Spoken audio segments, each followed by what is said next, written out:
Oh yeah, it's one of those videos. So I don't actually want to talk politics on this channel. Liar! So Joker was undeniably channeling the work of Martin Scorcese, particularly the king of comedy and Taxi Driver. And Joker was portrayed as this dangerous and subversive movie. But in reality, when the message of your film is that old rich white men have too much power and you need to increase funding for state programs or society collapses, I don't think you're really challenging the narrative that much. Joker may show you a broken society, but it's Martin Scorsese's Cape Fear that shows you why a society breaks. Cape Fear is a truly dangerous and subversive film. In rewatching Cape Fear, I looked at it in a way I never had before, thinking of present times. And aside from being a well-crafted thriller with Martin Scorsese throwing in some really interesting Hitchcock-style directing, Cape Fear is a thoroughly dissident movie with a very dangerous message. Now this is going to be interesting, but it's also unavoidably going to be full of spoilers from start to finish. That's your spoiler warning. Cape Fear has a very narrow thematic focus. All it is trying to do is show you comprehensively a justice system that does not work and cannot work. And not only that, but no one working for the system actually believes in it. This is a very cynical film.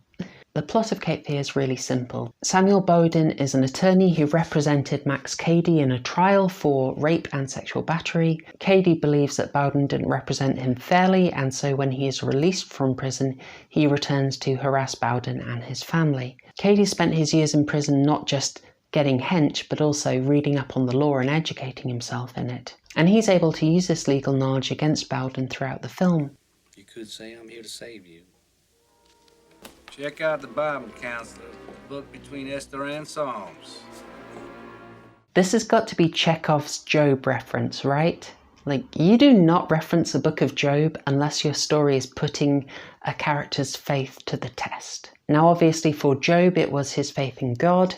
For Sam Bowden, it is his faith in the justice system. He's a lawyer, he's all about upholding the modern law, so that is what is being tested here. How does that start? You know, you better get the hell out of here before I call the police. I'm not doing nothing. I'm not on your property.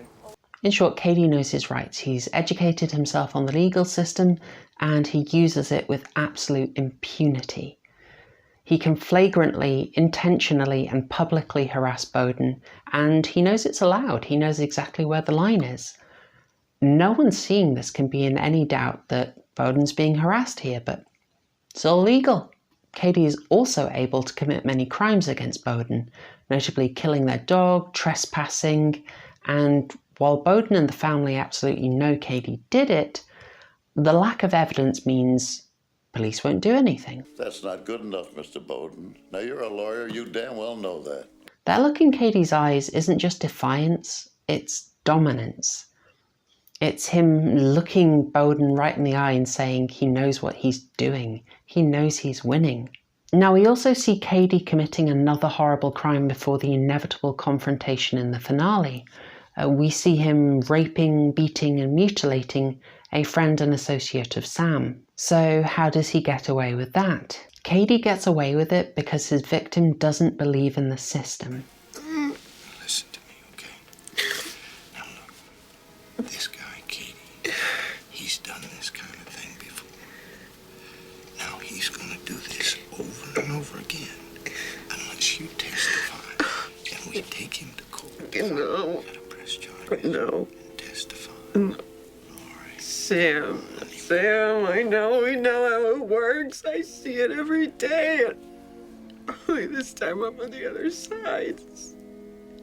I don't want to explain why I was in a bar and how much I had to drink and what I was wearing, and up by the people I work with, up by the guys I see cross-examining the people on the stand, just crucify them and just laugh about it later. Let's be clear, this is a legal clerk. She works for the system, she serves it, but she doesn't believe in it. She knows it's broken, and so does this policeman. That's not good enough, Mr. Bowden. Now you're a lawyer, you damn well know that. And so does this detective. I mean, why can't anybody do anything for me? What good are cops and laws and due process? Sam, calm down. Let me explain something to you. See, the system is set up to handle generalized problems like burglary and robbery. But if some lone creep out there targets you for some obscure reason, then the system's slow and skeptical. So does this judge. This court does not condone feuds, vendettas, or vigilantism. And crucially, our protagonist, Samuel Bowden, attorney and servant of the law, he thinks it's broken too. Anyway, I had a report on this victim, and it came back that she was promiscuous. And I buried it. Now this whole plot is kicked off in the original trial of Max Cady, with Bowden defending him against a charge of rape and sexual battery. As part of the defence, Bowden commissions a report into the victim's history, revealing her to be promiscuous. Now the film is emphatic that this should be irrelevant, but Bowden knows it will impact the jury, so he buries the report, thereby deliberately failing in his legal duty and showing that he knows the system is broken. Very tellingly, the people working within the system admit that going outside of it is the only way. More nights, will you? Look, do you really want to resolve this situation? Yes, I'd love to resolve. Then I got a suggestion. There's men that can be hired by me to do a little job on Katie, a little hospital job. And in a slightly weak directing decision to serve the message of the film, this initial vigilante action fails. The same thing could have been handled very differently with better directing, but never mind, the message of the film remains coherent. Now, it's not just the justice system. The film makes it clear that all our civilized systems fail. Max Cady has no problem getting into the Bowden's home when he needs to, and the school doesn't keep Sam's daughter Danny safe either. So after all these failures, Bowden understandably abandons the law and goes fugitive for his family's sake. And because this is a movie script and we need a confrontation, inevitably Cady finds them and confronts them, and in this physical confrontation, power is what decides their fates. In this very dramatic scene, the directing emphasizes the raw power of nature. The river destroying the product of civilization that is the boat is here a parallel to Cady destroying Sam Bowden. Now, importantly, Bowden doesn't win via the legal system he claimed to place his faith in, but he has to actually fight. His posture becomes primal here, and this is a return to the primitive, the essential. Cady might get killed in the fight, but he wins the argument. Listen to how he taunts Bowden here. Forget about that restraining order, counselor! You're well within 500 yards!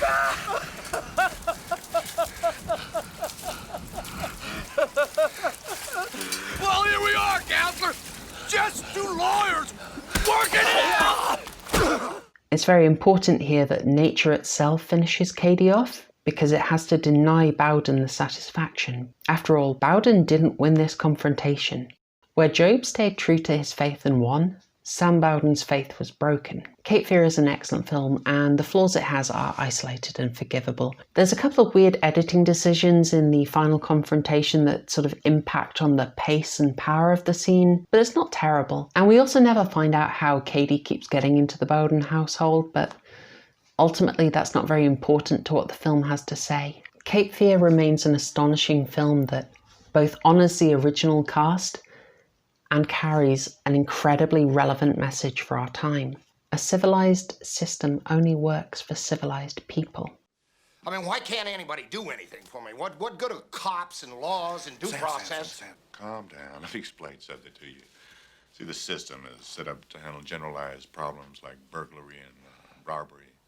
But if some lone creep out there targets you for some obscure reason, then the system's slow and skeptical. It's pathetic, even.